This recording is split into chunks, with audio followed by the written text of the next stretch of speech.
Hello and welcome back to the Handstandcast with me, Emmet Lewis, and my co-host, Mikael Christiansen. How is it going, Mikael? Yes, I am sitting and struggling with a big piece of paper, and I am kind of annoyed because it doesn't cooperate, or I'm too dumb. I'm too fucking dumb to understand a rather simple folding pattern. But that is my evening's predicament. Otherwise, can't complain too much. How about yourself? Yeah, just to put it in context with Mikael, I messaged him about 2.5 hours ago on a podcast this evening, and he said, yeah, I'll be back to you in a minute. 2 hours later, I messaged him going like, put the fucking origami down. Come here.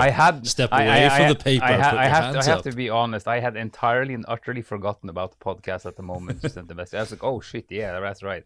Because I've been sitting about looking at the same pattern over and over and over and over again now for over an hour, and the fury. I kind of sent a few, our chat, kind of sent a few memes and other stuff into our chats to see if that would provoke a reaction. That's what you It's did. like, okay, see if he remembers me. I exist. But it's the origami hole. If you know, Mikael, he goes into the origami hole sometimes and has to be dragged out by burning the paper. Yeah, it's right there in front of me, taunting me, the cunt. Yeah. So, anyway, what are we going to talk about tonight? I suppose, bit of housekeeping. Or housekeeping? I'll do it later. Anyway, we are going to talk about injuries. And I suppose we've talked about a bit about them in the Q&As and how to deal with them and everything. But I thought we'd maybe just have a full show on injuries, you know, why they happen. I don't know. Well, I suppose we're just going to ramble as normal. Do we even need to have a plan on this stuff? Mm-hmm. Injuries, they're fun. You should get one.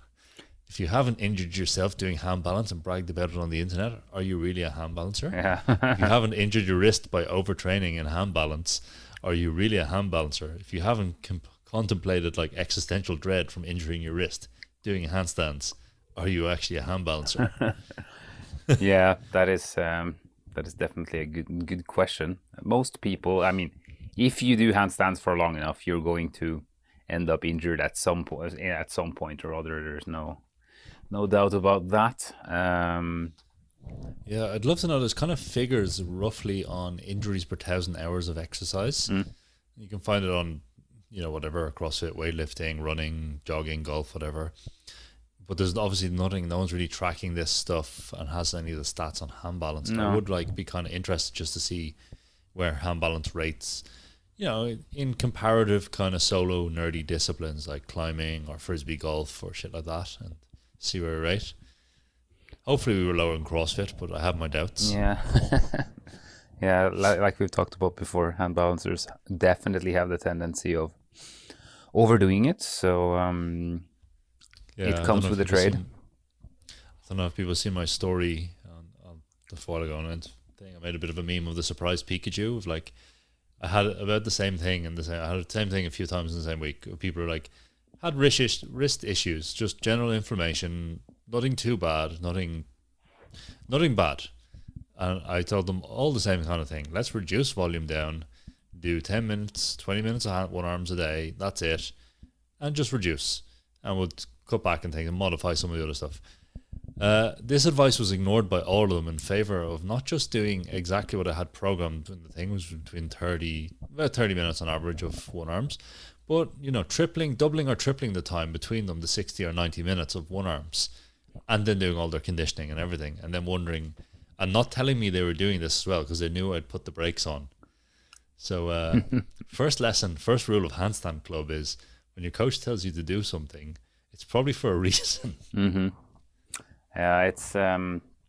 It's certainly way too easy to get too excited with training handstands. I think that is like one of the big issues, like injury wise. You just think, oh shit, I almost managed to do a thing, and then like you just get too jacked up about trying to do the thing again and again and again, while you should have quit an hour ago or 2 hours ago. I've done it myself, seen it myself 100 times, and it's just a kind of the cardinal sin, it seems, of hand balancers to just get to not be able to stop in time, basically.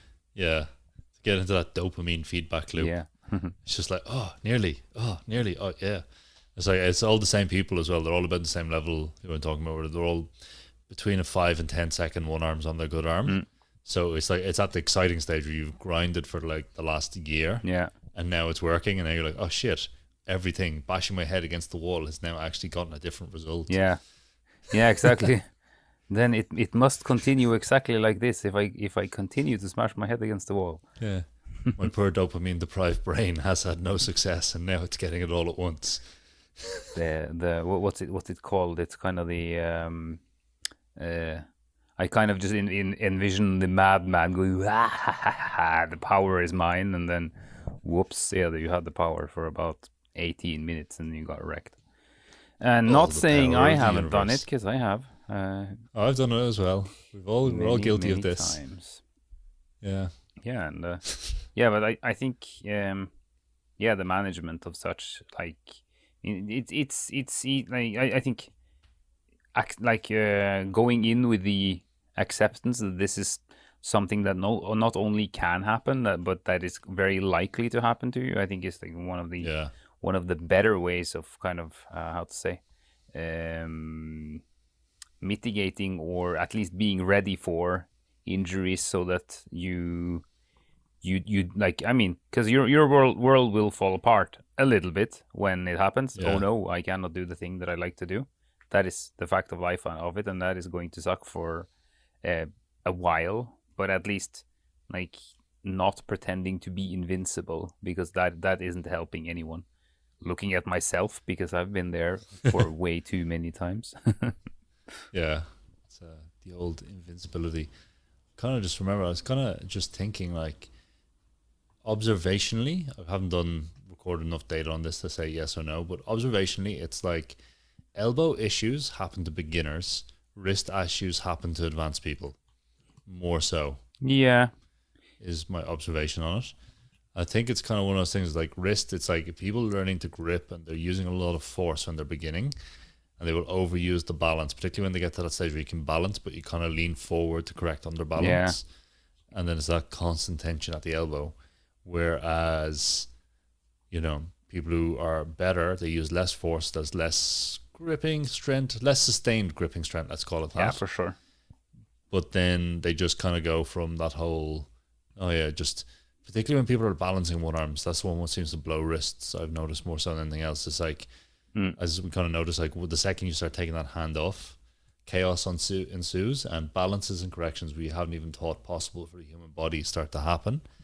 And then it's just like, it is wrists and fingers that seem to go more. Yeah. There's obviously elbows go as well, but yeah, I think it's definitely like the most common phase of wrist injuries. I think I've also noticed, like, loads of beginners, when people haven't been on their hands for so long, and when they're kind of new, they're or working on two arms, they're quite used to just starting their handstand sessions by standing on their hands immediately. While like, as soon as you've started to do one arms and stuff, that usually, like, people stop doing that to a degree, or like take more time warming up and so on, which is the sensible thing to do. And then of course shoulders is also one, but that also seems to happen like later on when people are more and more advanced. Whereas, like, unless you have a lot of just physique to build from the get-go when you begin standing on your hands, it seems like shoulders are usually all right until you've actually gotten strong enough so you can spend enough time on your hands to strain yourself. Yeah, I think it does come out like there's a certain duration of effort that needs to be done to strain yourself, or there's kind of an interesting mechanism involved on muscle tears where it's not a set theory on why they happen, but one of the things thinking, like, there's a certain tolerance of energy a muscle can absorb into it.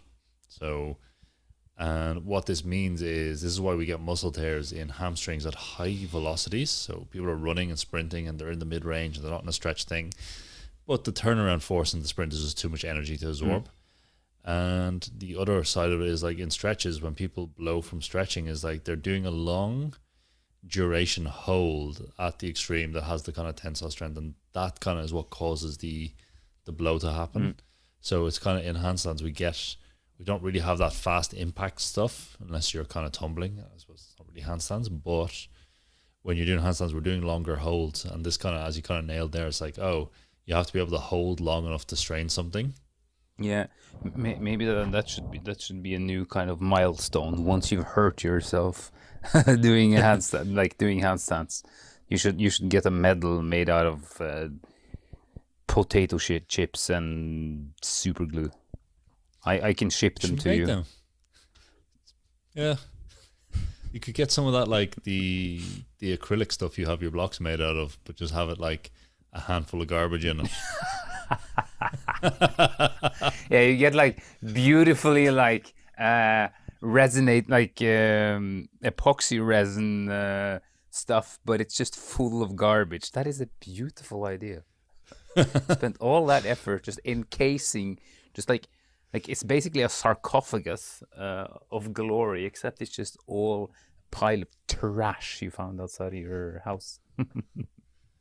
Yeah, I like it. Anyway, I thought also to mention during this cast, and as I've talked to you about before as well, like speaking of injuries, that I've been going through a shoulder injury for quite some time now, and I finally ended up going to the physio because before I actually didn't know that. I thought that like to see soft tissues you needed, or like with the scan, I thought you needed an MRI. I didn't know that ultrasound does the job just as well on superficial stuff such as the rotator cuff.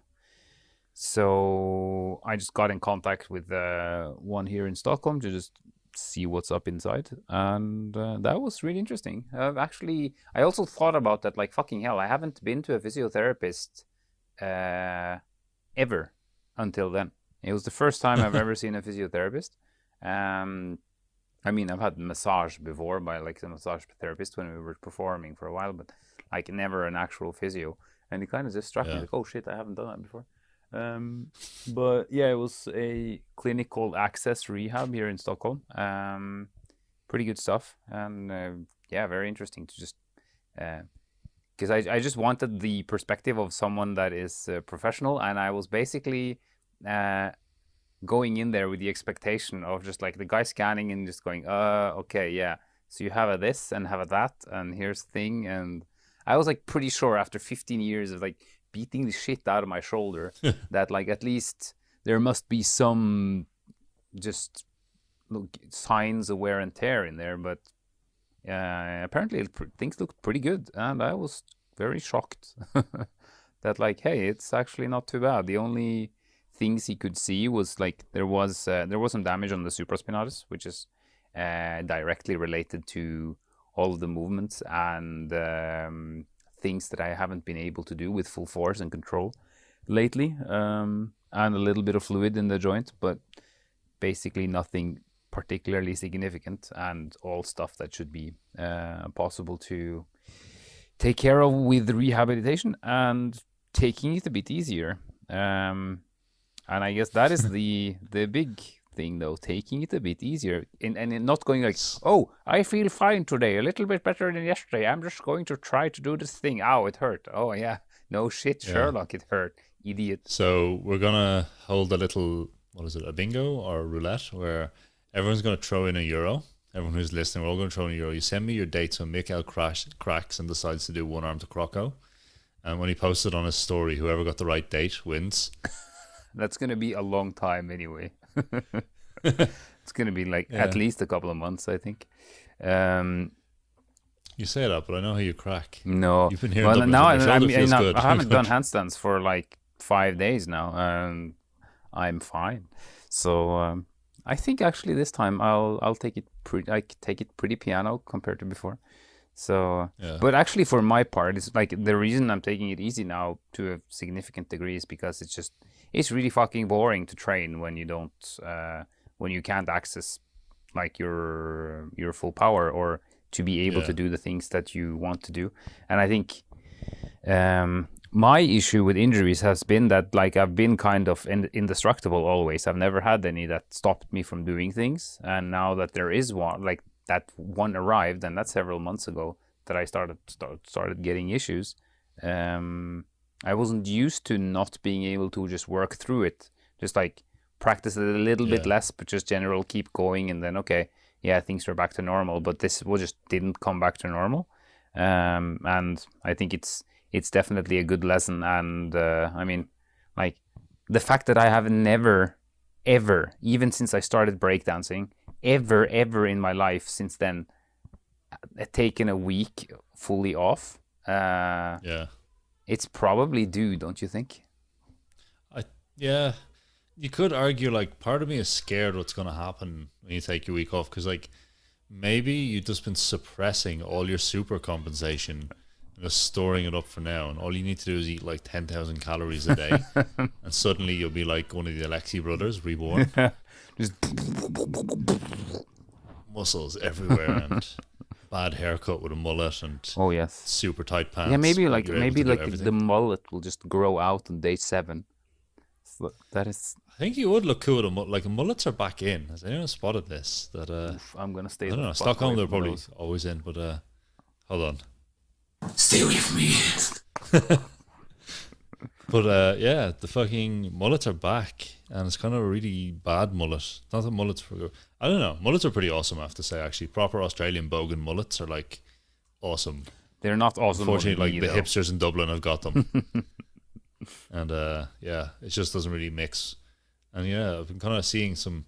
I think COVID has finally like let people admit the secrets that they really want to do is wear like socks and sandals and have a mullet. And no one was brave enough to do it, but now they have them watched. They've been trialing the look out at home. I don't know if anyone's ever tried to change their appearance or change their look or get a new haircut. And you're uncertain about it, so you do it around the house a bit till you get used to yourself, and then you start venturing out in public. You're doing low key things like go to the shops, and now you can wear a mask, so you can kind of get away with it. But then so you get more and more used to it. So eventually, it's like you just take the mask off, and everyone's like, okay, we see what you've done. I've done the same thing too, so that's okay. I must say that I think this is so far the most unrelated rant on any handstand cast ever. I'll remember this, Emmet. Yeah. All right, we're back to injuries. Yeah. So there was kind of something interesting you actually said just when we were talking before we got rolling here that I'd like to go back to. You went into, so normally this is one of these underused things of physios. Underused, anyone who's in the sports kind of adjunct therapy side of thing, it's an underused possibility with them. And there's a lot of them out there who would really like people to say this. It's like to go in and go, I'm not actually that broken, but I want to get something checked out. I need to be able to perform, and I'd like to optimize it. You kind of said something along those lines. You're just like, oh, I need to get this checked out. And your man was like, okay, well, I'm going to test you much harder than I would normally.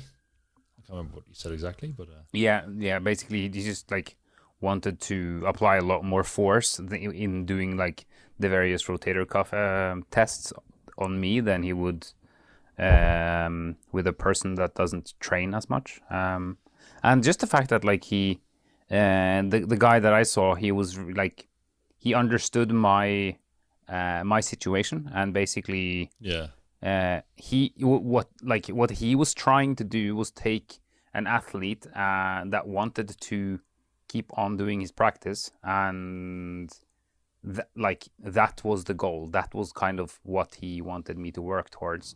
So rather than telling me to go home and spend, he said that like healing the muscle, like that kind of injury that I had, because this is the start of a tear of a part of the supraspinatus tendon, but it wasn't significant. He said it like it might take 2 to 3 months to heal, but he basically told me like, yeah, keep training, but don't train so that you feel particularly strained around that area when you're done.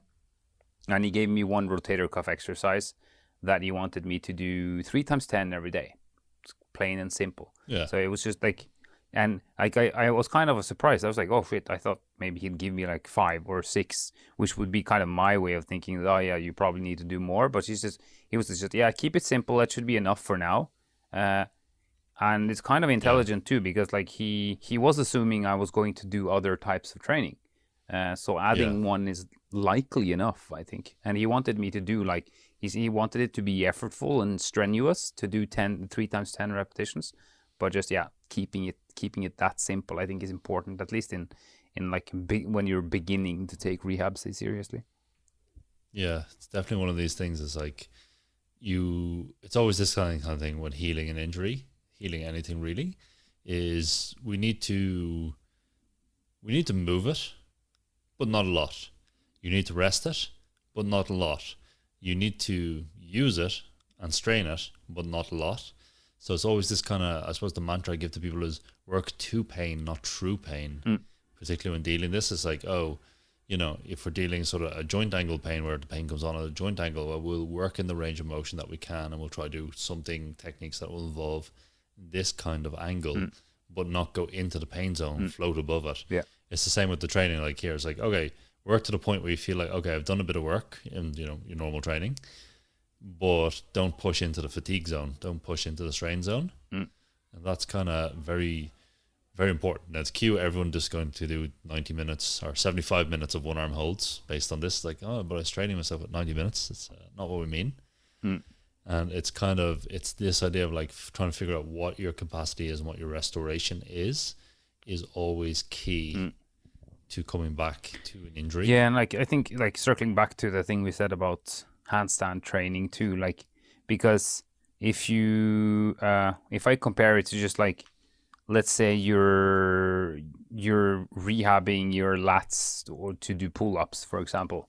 Yeah. And you're just back to the ability of like doing a couple of pull-ups. They're pain-free, but once you try to do 5 or 7, you feel okay, it's too much and like it's not good for you.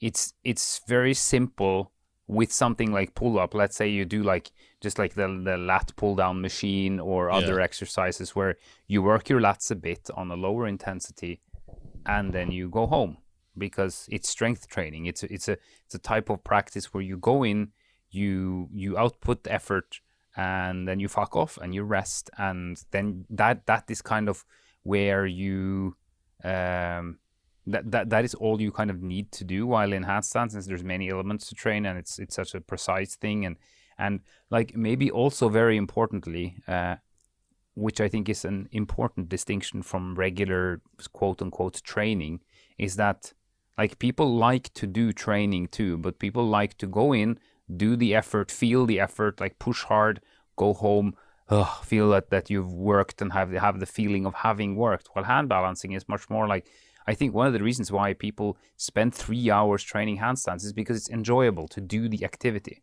And that's where it's different in the sense of the load and all of this, and where the sets and rep schemes kind of fall off, as we talked about before. But it's enjoyable to do, and hence you want to get back to the doing of it, and you want to hopefully do as much as you did before, and you want to kind of feel that you can do the various skills and all of that. So just that like you want to be able to spend significant amount of time in that zone, and when you're injured, it's way too easy to want to, but I think I'm a little bit better, I'm just gonna try to do this or try to do that. I've had many students too that have ended up like just basically circling injuries because of just having to try this thing. I've done the same myself as well. So it's so important to also remember, like, to be able to just stop the brains. Like, if I actually want to do this, I need to not do it, because it's like it's just as if like you've gotten like a massive inflammation in your forearms from too much guitar playing. Like you can't play guitar for 5 minutes and your forearms are fucked again. But you go like, I really want to play guitar because it's so fun. Like I really want to play many songs. I want to train this. I want to learn that. I want to get better at like that. That is where the issue comes in, I think, when it comes to rehabbing this sort of stuff as well. Yeah, it's definitely that kind of, it's just very interesting because obviously we have a limited subset of techniques in hand balance that don't involve using the hands in the way we do. Then you're like, well, if we have this limited subset of techniques and we want to do the thing, how can we do it? It's not like, as you kind of pointed out in the gym, it's like, oh, well, we have, we want to work on our chin-ups, we're doing rings and all this. Well, we can't do any of that, and it's too strenuous to do chin-ups. Well, we could do a seated row machine, and that's kind of close enough to it. And the other thing is, a lot of the resistance training exercises, we can very closely control the level of resistance to the point where it's like, oh, I'm just moving with a little bit of resistance. Whereas with hand balance, it's either all your weight is on your hands or all your weight is not. There's kind of a bit of a binary there in some ways. And then particularly if you're going more advanced or other stuff. So it's kind of, it's that kind of thing of like resisting the urge and like sort of paying your dues, I suppose, to the injury. It's like you've done, basically, let's face it, for most hand balance injuries, come along from, once you're past the beginner zone of physical preparation, just basic flexibility and stuff, which we'll circle back to in a bit anyway as well, it's caused by overuse. It's straight up an overuse injury for most people. You've just done too much. Yeah. It's generally, we don't have catastrophic injuries. We don't have contact injuries.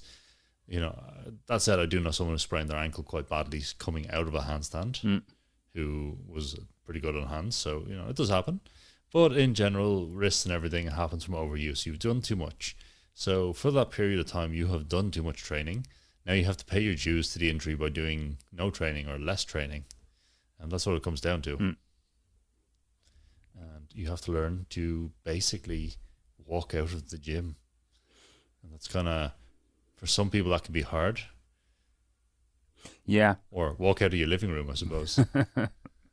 Yeah, being able to chill the fuck out and basically just not do basically not doing those 5 extra sets or doing that conditioning or like all of that stuff. I think it's really important, and I think there's a couple of options. Like, I mean, you can, like, if we use a little bit of sports science and like kind of training methodology thinking, you can you can lower your just volume a lot. Let's say like you have a hand balance practice and like you're working on fingertip hold one arms, and if you're very sure that okay you can handle fingertip hold one arms, it's possible for your body to recover from that and still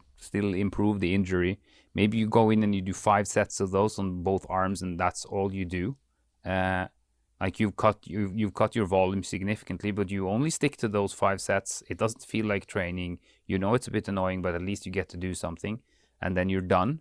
And you skip out those presses and the 2-arm work and the conditioning. You just stick to this one drill that is what you feel is the most important to you and nothing else. Or let's say in the other scenario, the intensity of the fingertip holds is too high, so you need to ditch those, and maybe you can stick with a few presses and a couple of 2-arm drills instead. So they're like, I mean, that is like as closer something is to your technical maximum will kind of be counting as intensity in one sense. So it is possible to work on that, but then you will need to cut somewhere, and knowing where to cut is definitely important. Whereas like if it was a wrist injury, you'd be an idiot to keep the fingertip holds most likely, because that stage is where wrists get very busted easily. So then it might be in the completely opposite thing, that okay, you need to get rid of those intense things, practice something else instead. So it's a tricky one, but like I think as we talked about before, like load management is always what it comes down to, basically just how to say, accepting the fact that you have walked a couple of stairs back, like couple of steps back down the stairs, and that is what it is. So don't try to do the step that you were at before, because it's not going to work and you'll get extra frustrated and or extra busted. So you kind of touched on a good point there. It's like understanding the nature of the injury and what is too intense for it, which is going to be different for everyone and possibly different on the day, then knowing what to cut. In general, my rule of thumb actually for cutting stuff is, first things first, you slash the volume of the highest intensity stuff. If you're doing 15 sets of 1-arm fingertip supports or whatever, you slash that to the third, 5 sets. Okay, then your endurance work has to go as well. So we do no endurance work at this stage. So endurance work out the window. 1 arm, 2 arm, whatever, gone. Then you can drop your conditioning after that. Endurance and conditioning come back quick. This is very simple. Even if you think, oh, I've dropped everything, you come in and it's like, I can only do 30-second holds in a straight arm handstand now. But I was doing 90 seconds before. In a week, you'll be able to do 90 seconds. It comes back very quickly once you get back into practice. The other stuff is like, well, keeping some of the stuff, one, out of just keeping the skill. The skill is the hardest thing to get. So keeping that kind of in a way that it gets a taste of the skill, but not enough to make it adapt, will maintain it. Even if it feels like nothing's happening, we'll just keep it semi-fresh in the nervous system. But at the same time, if you just do too much, it's just not going to heal. This is the problem. This is 90% of, I suppose, what we do as coaches when someone's injured is just try to make sure that they actually heal. And it just doesn't, it's like, oh, good, your wrist is inflamed or something, or finger tendon is acting up. Fine. Okay, how can we get you back to normal as fast as possible without this lasting for 6 months? That is the problem. Yeah, and like that is also, it's also the thing that it's largely up to I mean, if you have a coach that you trust and that you listen to, it's of course a functional thing, but it is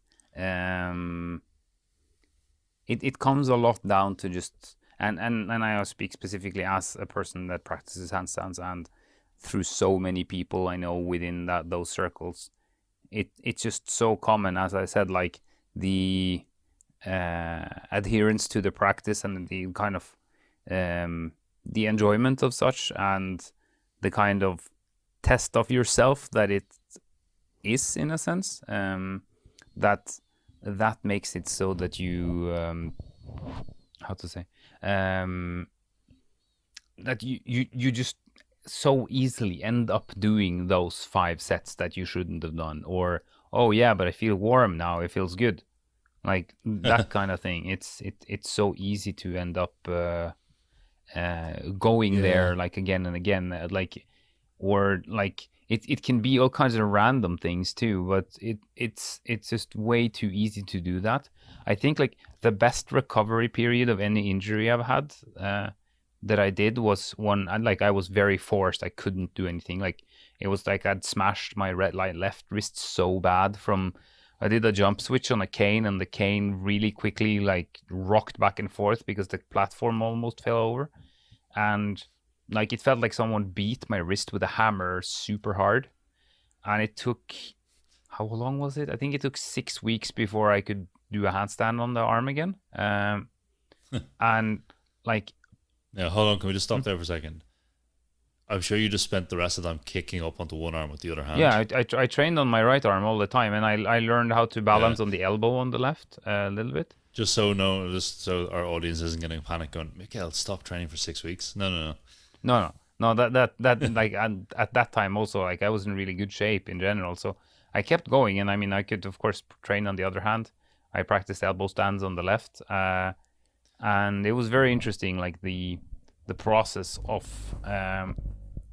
kind of reteaching the wrist after the kind of acute phase of loading weight.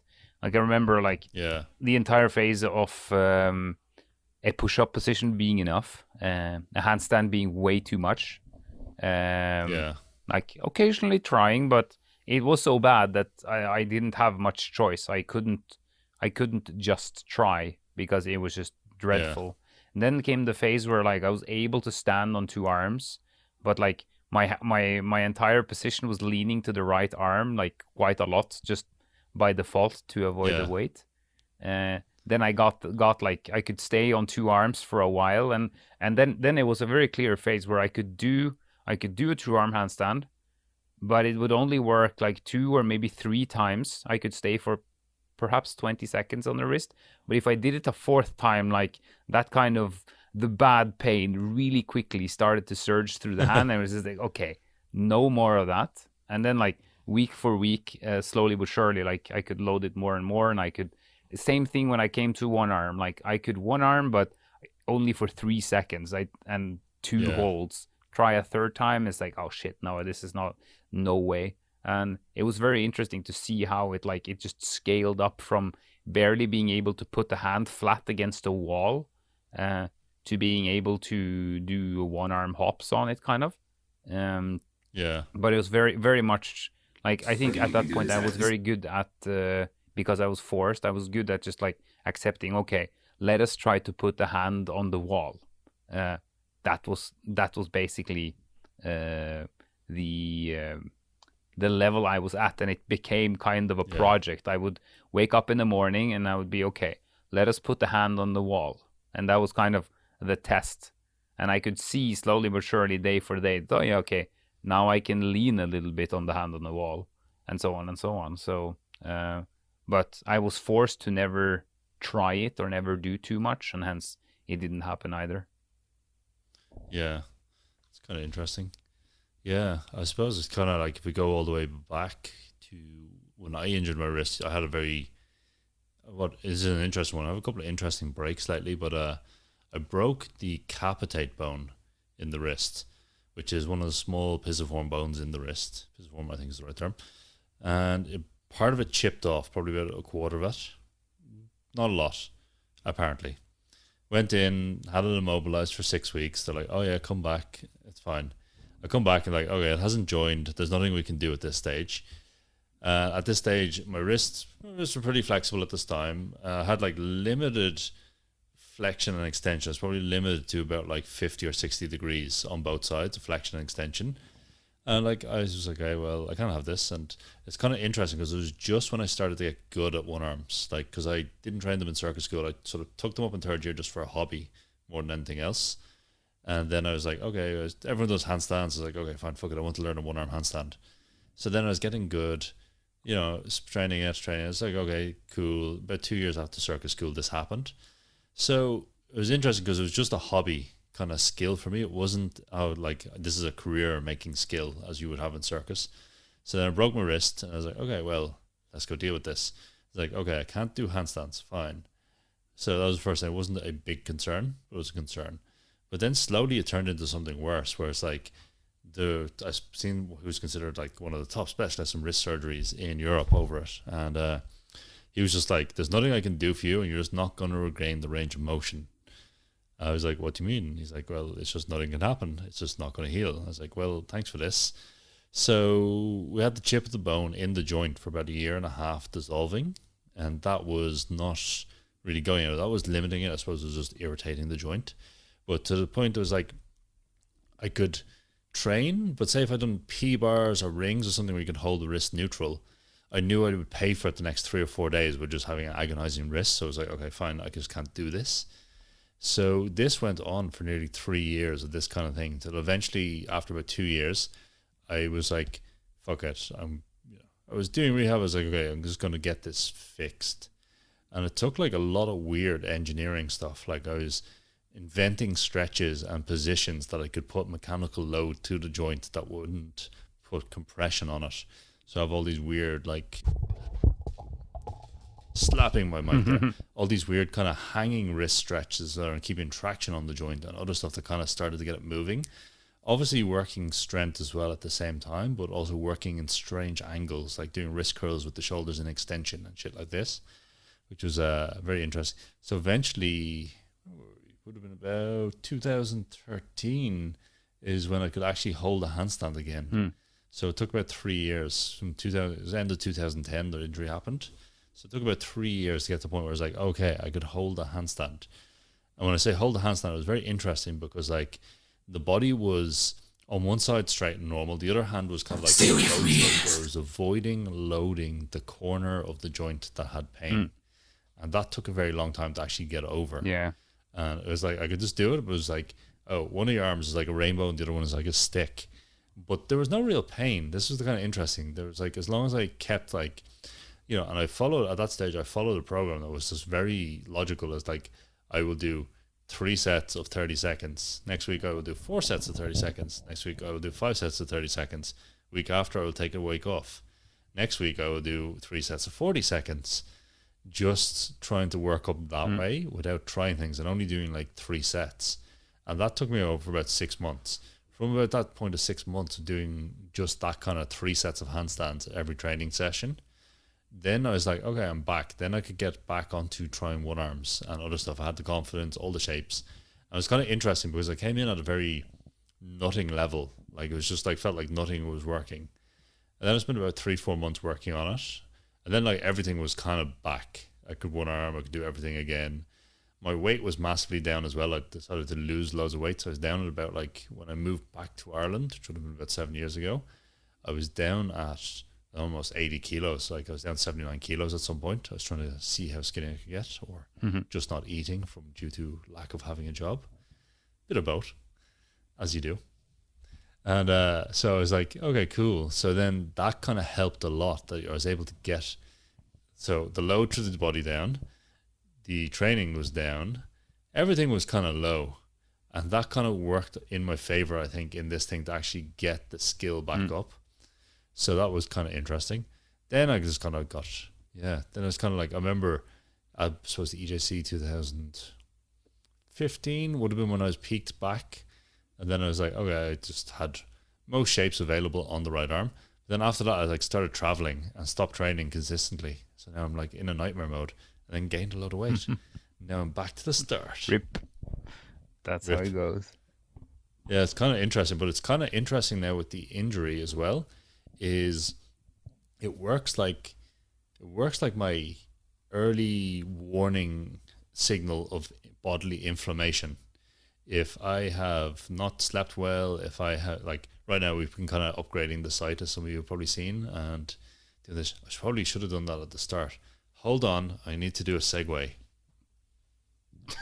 So I forgot to say it at the start. So as you've probably noticed, or hopefully if you haven't noticed, go check it out. We have had a whole new website made.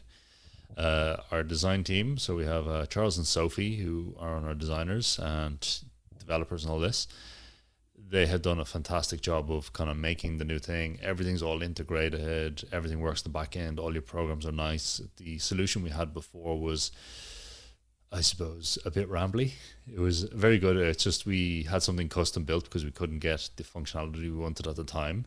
And now we can get the functionality on a WordPress backend. So we just built a whole new site and could implement the exact design we wanted. So yeah, if you guys knew how hard the design team and the developer team had worked behind the scenes to get this up and running the last month, particularly when we were trying to port the site and things went a bit, well, should have been a very quick job, ended up taking 30 hours of someone not sleeping. So shout out to Charles for staying awake that long and making sure everything kind of worked and got loaded. But other than that, check out our new site. It's awesome. And while you're there, on the topic of injuries, we have a free program called Grip. If you make an account, you get the program free.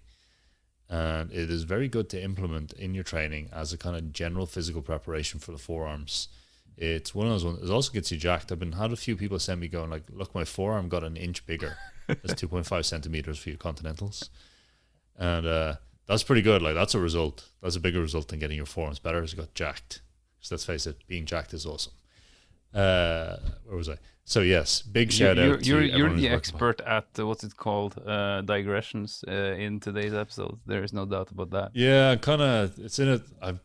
Honestly, I haven't slept too well in the last few days with all this stuff going on. I've been supporting. I don't know if people know, but Eliza, my partner, is the brains behind Handstand Factory, and she's been manic, organizing, coordinating all the teams. So I've been supporting her and cooking for her, making sure she's not too stressed. So I have absorbed most of her stress and fatigue. So today I couldn't, like, as you notice, I'm rambling a bit. I couldn't remember stuff. I got to the point where my short-term memory stopped earlier today, and I was looking at form checks. And I'm normally pretty good at checking people's form. I like to think so. I've been doing it a while now. But I'd look at someone's video, watch it, go, okay, this is what I want to say to this person. I'll go down and type it into the box below. And by the time I'd scrolled down to the box below on the software we use, I'd forgotten what I was going to say. And, you know, everyone's form check might have 6 to 8 videos. So it was taking a very long time because my short-term memory was gone. You need to eat and sleep, it sounds like. Fucking hell. Yeah. I think I need Adderall, basically. it's kind of, I've come to that point in life. I think I just need like IV infusions of Adderall daily. Well, I mean, like with the amount of junkies just outside of your window, it shouldn't be a problem finding stronger stuff than Adderall, I think. Well, that's the problem. They're all on heroin here. That's the thing. That's like the main kind of thing. So it's like, it's not even, it's probably good. Like we don't have crackheads and meth heads. Like they're kind of, I don't know. If anyone's ever been in a city with them, it's pretty, they're very in your face and very risky. Whereas heroin junkies, they're pretty friendly for the most part. They're a bit annoying, but they're pretty friendly. Yeah, of the slower and, kind, at least. Yeah. Whereas like, yeah, kind of, I just wish no one was on this shit, but like I'd take heroin addicts over crackheads any day. Yeah. Yeah, anyway, so yeah, Emma's brain has stopped working. But anyway, back to what I was saying, which I forgot what I was saying. I was so waiting for exactly that. God, that. Yeah, so back to injuries. I'd like to kind of wrap up the show and talk a bit about techniques and stuff we've done over the year that have helped with these kind of smaller niggly type injuries. I also want to mention one thing. Yeah, when you said technique, and it's one of the things that frustrate me a little bit when it comes to the topic of injuries, because it's very common with this notion that if your technique is good, then that means you get less injuries. And whereas there is a drop of truth within that statement, I think I think most of the times when that statement is used, it is absolute garbage. There is certainly a degree, and I mean, if you jump on a fucking trampoline, then it is extremely relevant, because if you have good technique and you know what you're doing, there is a less likelihood of you landing on your head than dying. But when it comes to all of these other, or like, I mean, particularly strength or stuff as like handstands, sure, there are certain parameters that can help in managing injuries. I mean, like being more stable means less like violent movement of the joints and so on. It's clear that there is a relevance there, but it's just it's very often used as kind of, oh yeah, but if you have good technique, then you won't be injured, and then like kind of the half false claim of, yeah, if you have good technique, you use less force, which is true to a degree again, but all of these are very much things that depend a lot. And I just think that it's if you are capable in the area where you're used to working and in the areas around it, and you don't overstep your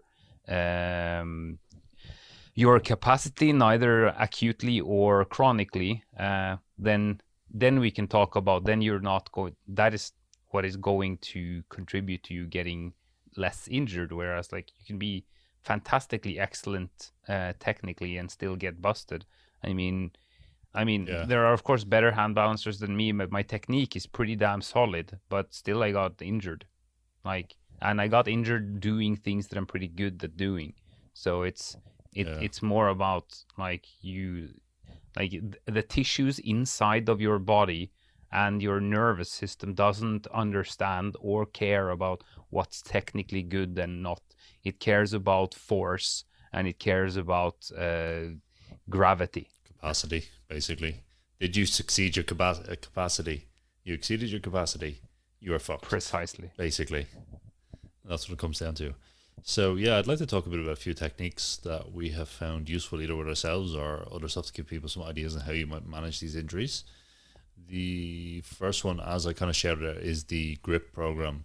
If you are constantly having tendonitis in the elbow, or it's kind of recurring kind of inflammation, it probably means your forearms aren't strong enough if it's recurring, or you're doing too much work in the same plane and not enough variety. So with this grip program, it's fully detailed, it's fully free, there's no sign up or anything. It's just basically general physical preparation for the forearm. We train all the functions of the forearm, or all of them, but a lot of them. And this will hopefully build up your general capacity. So when you go onto your specific training, your specific physical preparation for hand balance, you might have more capacity there. Is it foolproof? No. Does it work? Yes. And I've gotten a lot of people saying it has helped them stop their injuries coming back. particularly people, I genuinely would give this program a lot to beginners, and sometimes I would cycle it maybe once a year for my more advanced people. So it's kind of standalone. It will fit in. It explains everything, and it's very useful on that. But other than pimping that program, I have to give a shout out to the rice bucket. Oh yes, that is a good one. Yeah. The rice bucket is literally as it sounds. If you don't know what it is, it's a bucket filled with rice. And apparently you can do it with buckets of sand and other stuff as well. Apparently they're very effective, but I've never tried them, so your mileage may vary. But basically what the rice bucket does is it allows you to basically general physical preparation for the hand. You put your hand in, you move it around in every single way possible you think. You extend the fingers, you close them, you make swirls, you make waves with the fingers, all this kind of stuff. And you just do it for kind of, I would set people a set time, like do 2 or 3 minutes a hand. And that seems to work quite well. Yeah, like rice buckets has saved me many times. I remember when I was on tour and I was having some shit in the kind of forearm and elbow. I used that like for warm up before the show, and it always felt really good. And just it just gives such a different like sensation and articulation in the hands, and in ways that you can't really. It's really hard to replicate them with other types of equipment, and it's so cheap and accessible and simple that I usually liken it to swimming, except with your hands. It's like there's resistance in all directions. Yeah. Also, if you go deeper into the rice, it gets more intense. Kind of, you have to move more rice around. So it's a really nice one just to get. And it's also interesting because if you turn your hand in various ways or bend or straighten the elbow, you can very often also find these weird places in your hand, in your forearms. Like, oh shit, this part feels kind of weird and like annoying, and you can actually work there, but very softly. And in terms of injuries and load management on all of this, like what it seems that a lot of the science is kind of consistent on is the fact that you do need to load tissues for them, or like that it is at least beneficial to load tissues to a degree that they can handle when recovering. Simply just, you want to increase protein synthesis and so on, but you just don't want to smash the joint or the muscles that are having trouble. But that is what is so good about the rice bucket as well. It's just there is no impact. There is no you can basically not do anything wrong when you put your hand into the bucket. Yeah, it's also that kind of like the strength curve is very weird on it. It's not like a normal exercise where it has a curve. It kind of has continuous resistance in all directions. It has continuous resistance at all times. So that's kind of quite nice for just like you can work quite slow and controlled on these things. It's always going to get that. At the same time, you could argue that it's concentric only training, and concentric only training has its benefits. I know everyone will probably go, but eccentric only training for tendons is good. Yes, but concentric only training is very good for getting a lot of training volume in without too much stress. So this is why you can do these longer sets. Then at the same time, we have all the intrinsic muscles of the hand. So the hand has a lot of smaller muscles in it that we don't really think about. And just getting them a lot of work, and they can be a lot of slow twitch muscles unless you've got like jacked hands. So giving them a longer times can help just get things going. And also there's a very simple thing of blood flow. Doing stuff gets the blood flowing. Get the blood flowing, increases healing. Very simple. So it's one of those things. The rice bucket, humble rice bucket gets a shout out. The next thing, I suppose, is various massage things. I don't know how much you use these kind of things. I like them a lot in some ways, but then in other ways they're not. They're great for an acute effect. All these kind of massage devices like the arm aid that's very popular with climbers. I wouldn't buy one because it's too much of a gimmick. Have you ever seen that thing? Like it skipped a bit here on the internet again. What did you say? Yeah, have you ever seen the arm aid thing? So it's a arm climbing. Aid, no. It's basically like a pliers for your arm. What has some rollers on it, and this is the funny thing about it. You strap it to your thigh, and then you've got a clamp up at the top with the other hand. You put your hand into it, and you plunge it backwards and forwards to try and squeeze the shit out of it. It's cool, but like it's just a bit weird. Climbers, you're all a bit weird, in the best way, but you're a bit weird. But these kind of compression type things are great for giving a short-term relief on these kind of things. It's like stretch foam rolling and all these kind of things. Compression can give some kind of analgesia effect, and it's very good if you're just like, oh, I feel a bit weird. Okay, I'll do this. Okay, I'll put a bit of compression on. And this is where it gets very simple. It's like, oh, I can kneel on my forearms. One of the ones I like myself is these Voodoo Floss fans. The stretching fans. Yeah, I always kind of like, they're one of those things like, I use them a bit on my wrist when it's feeling a bit weird and just acting up a bit. And generally kind of, if I come into a training session, it feels a bit weird. I'll put it on once and then it feels great and I can just continue the training. So I know there's not an injury. I know it's just kind of an injury residual kind of ghost image on the scan. So it doesn't really bother me, but it gets rid of it very quickly. And it's the same with other stuff. I've like using these kind of bands for this kind of compression effect. It's quite good. You compress, you do a bit of movement, you get out, you're like, oh, I feel new. We could say they're moving lymph around and moving fluid and all this. It's questionable if they're doing enough or anything worthwhile, but the compression side of them definitely does something. And that's pretty good. What else we found useful? Yeah, I mean, like for me, one of the main ones, at least, like when I was performing, I was using quite a lot of this one heating cream, which was, I mean, it had ibuprofens in it, so that or salicylic acids, so it did definitely have a pain killing effect. And I mean, in general, I'm not for like training through pain and just taking painkillers to be able to do what you need to do and stuff. But like in the situation I was in, like, okay, you had 5 shows a week, you were on contract, like things weren't that bad. Like I would just basically sometimes just put it on and run through.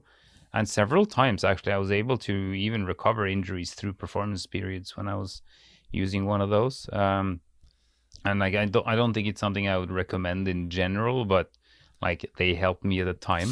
But it's these like questionable liniments, like I don't know if you know powerlifting, it's like horse liniment, like the stuff you put on race horses. I've seen like a friend of mine had the Russian one he had gotten in Ukraine, I think.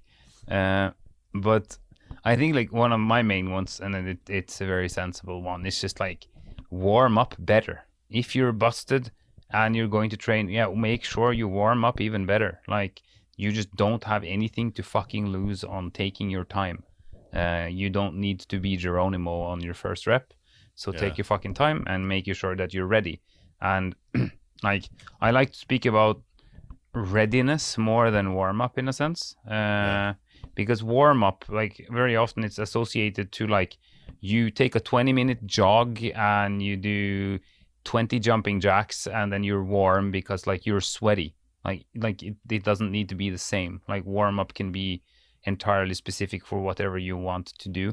So it means basically, to me, it means get your readiness on for whatever the hell you're going to do.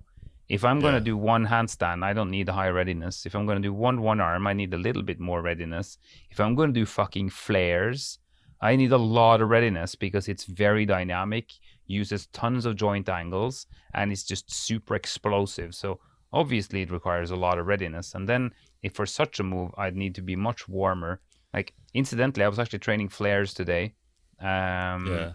And I'm dreadful at them because I do them so rarely now, but I got a few better ones than in a while. And like there it was just loads about that because I have like an injury ghost as well in my hip flexors, like the deep one in the back I hurt years ago. And it doesn't bother me at any point now, but like once it gets tired, I can kind of feel that, like you can feel it all the time. But until like I'd done like several just smaller flares where like I didn't really kick much, I had to do that several times before I felt like, okay, now I'm actually ready to flick the leg high. Because if I'd done that on the first rep, I would probably have wrecked myself. So just making sure that like whenever you know that there's a thing going on, you need to ease yourself into it, and then by easing yourself into it as well, you can know, okay, is it worth it to go for one more? Yeah. Probably not.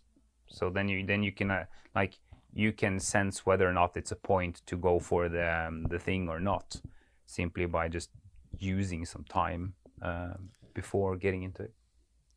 Yeah, basically warm up well.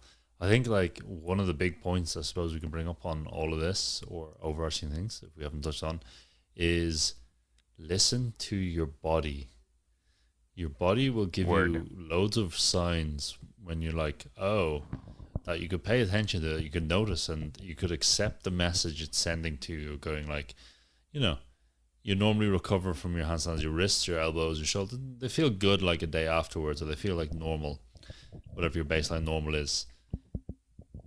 Most of these injuries we deal with, they don't come on suddenly. They come on like gradually, and knowing when go like, oh, this is the benefits of getting injured once, because you learn the warning signs for when it's going to happen again.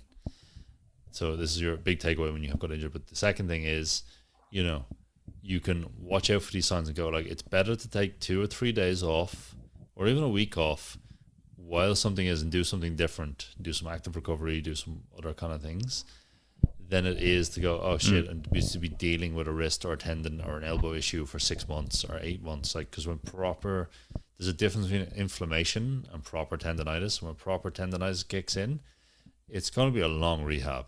Like, it's just going to be annoying for a long time. And it's better if you can accept, like, this is the OCD side of the kind of training we do, is like, accept that you have to put the toys down for a bit and step away. You'll be able to go back sooner than you will if you just kept plowing through and waited until, that's the thing, it's going to ask you to stop, and then it's going to make you stop. This is one of the big things with injuries, and particularly chronic ones. It will ask you to stop first, and then it will make you stop. And learning to say yes when it says, can we stop now for a bit, is very beneficial. And unfortunately, I think for most people, you actually have to go to the point of breaking first to learn, oh shit, this is it. And then it took you 6 months to get back, and you go, I never want to repeat that again, so I'm going to start paying attention. Yeah, it's it's very easy when you're forced, but it's not so easy before. And I think that's the that's the biggest of deals, and one of the hardest lessons to learn, and one that I also struggle with. So I think it's okay to it's okay to admit that that this is difficult, particularly if, like I said, the reason I used the guitar analogy, I don't play guitar, but I could imagine for a guitar player that really wants to play fucking guitar, that must be really annoying. Like a little while ago here, when I was folding like the 1,000 small birds, I got like inflammation in my hands, because like I was folding so many a day. I was also using my fingers on the computer, on the phone, and playing video games. And in the end, I was just like, fuck, I can't do anything with my hands because they're busted. And just thinking about it, like, if my real passion was just using my hands all the time, then in that context, if I needed to fold more birds, whereas for me, like, origami is just like something I do occasionally. Says the man who has a 2x2 meter square in front of him right now. It's only 1 x 1 meter. Oh, sorry. Yeah, but it's occasional, but when it happens, it happens. Yeah. And right now, it's all I can think about. But it's staring at me, the fucking paper, gloating, cunt, those fucking transition units, rage. Anyway, what the fuck was I saying? I'm starting to zone out. I think you're actually just giving us a very good example of how you exceeded your capacity by throwing in folding 1,000 birds, and that fucked your fingers. Yes, right. So yeah, exactly. There you go. Because exceeded his capacity in a chronic basically manner. Exceeded the capacity, because I use the hands a lot on various things, and then like me, as everyone, you sit way too much on your phone and swipe and like send text messages and all that fucking trash, and then like all of that plus all the birds, and suddenly like, hey, the thumb muscle is miserable. It's like nothing different than my supraspinatus in principle. You know, I have to say, I'm very proud I have not got any Kaizo Mario related finger issues so far. Oh, but yeah, but like the good guys, they get fucked hands, like from the shell levels and stuff. It's but I can like just doing a few shell jumps like in a row, like that kind of like flicking of the fingers. I mean, if you do like all of those like thumb shredder or any of those levels, you must be like super destroyed in the hands afterwards. Yeah, definitely. Right. I think that's a good point to wrap things up. Unless there's other things we need to touch on. No, I think it's injuries is always an interesting topic, and I mean, if any of you listeners want us to speak about like specific injuries or stuff like that, I mean, we always have the Q&As and all of that. So yeah, that's good. That's good old-fashioned ramble cast tonight, I think. So just to wrap things up, coming up to next week is going to be our last episode of the season. Ooh, and we're going to take a little Christmas break after that episode. So if you have some questions, get them in. We'll try and make it special. If you want to send us questions at handstandfactory. Yes, you can send them on the website on the contact form. You can easier way is probably send them to us on Instagram at handstandfactory. Other than that, check out our new website. It's awesome. If you want to support us, buy a program or two. Buy them all. They're great gifts, I hear. Other than that, thank you for listening to us, and we will get you next week.